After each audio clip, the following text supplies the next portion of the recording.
Hey there, YouTubers. Right, so in this video, we're going to take a look at all of the 12th gen CPU coolers that come with the locked CPUs, right? So where do we come from before this? And I'm bringing this one in for reference.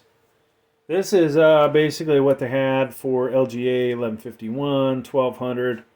Now there is a better version of this with the i7 and i9, if I remember correctly. The 11700 and the 11900 had a braided cable.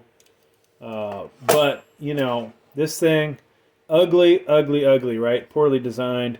These three wires, you know, three chances to get this stuck in the fan blades, which is annoying. Now these plastic doohickeys, you can get, you know, easy installation. Sometimes, you know, people will install the motherboard over a hard surface and damage these guys. Over time, these are going to fail regardless. So just kind of a, you know, cheap junk, which is sad. You spend all that money on a CPU and they give you that garbage. Now, let's move on to 12th gen, okay? So what do you get with a 12th gen Celeron or Pentium G6900 Celeron, G7400? Here is the CPU cooler. Obviously, looks a lot nicer, right? They kept the braided cable, which is nice. You've got a much cooler looking design, right? Pretty much all, I mean, not all black, but it looks nicer, no doubt, than the other design. Same cheap, you know, plastic here.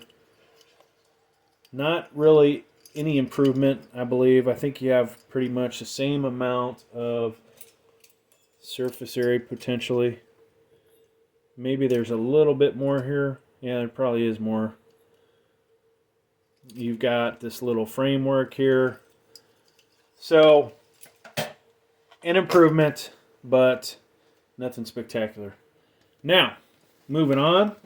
If you were to buy the i3 12100 or the i5 12400 or the i7 12700 or the F versions, right? You see the F version. Now this guy, the blue ring, does not light up. This only has a 4-pin connector. Okay. This one is a little beefier. If I were to weigh that, I'm pretty sure this is heavier. It just definitely feels heavier. Copper base plate, right? Same cheap plastic on the bottom. You know, this CPU cooler is good for some of the CPUs. Personally, to get the best out of your i7 12700, or at least to keep your temps down, you're going to want to replace this with something better, like I've done on this channel. Which, you know, all my complaining about this, the last locked CPU that came to fruition. Let's take a look at that, okay? And I might have to move some things out of the way here. So, here you go.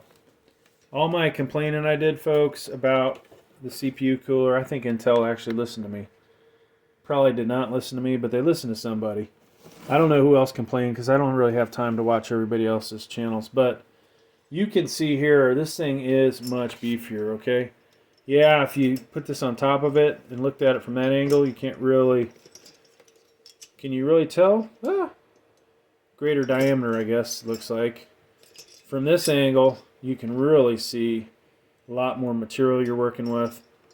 Same diameter fan blade, most likely. Or not. Might be slightly bigger. Now, the real difference is on the bottom. The way this connects, okay? You've got a base plate that comes with this guy.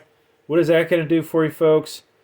Well, it is possible with the other cheap design that you could think you have your CPU sitting nice and flat, or excuse me, your CPU cooler sitting nice and flat on your CPU, and you don't actually do it, right?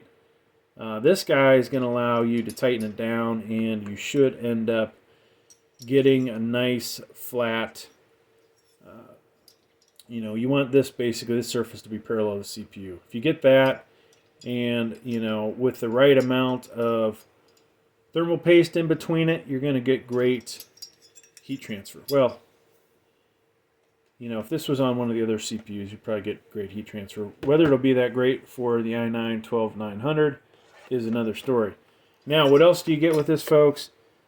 This has ARGB, right? Somewhere in here, this thing's going to light up, and we will eventually show that to you. 4-pin connector. So if you don't want the ARGB, don't connect it. Or if you have a really cheap motherboard that doesn't have ARGB, and you know, you should be able to run this without it. So there you go, folks. Nice beefy CPU cooler. Funny thing, you know, I mentioned in my unboxing, look at how much bigger this box is. I mean, it's ridiculous, right? And the CPU cooler is not, you know, is it really that much bigger that they need a box that big? I don't know. But hey, thanks for checking out the video. Hope you got something out of it. Please like, please subscribe. Thank you.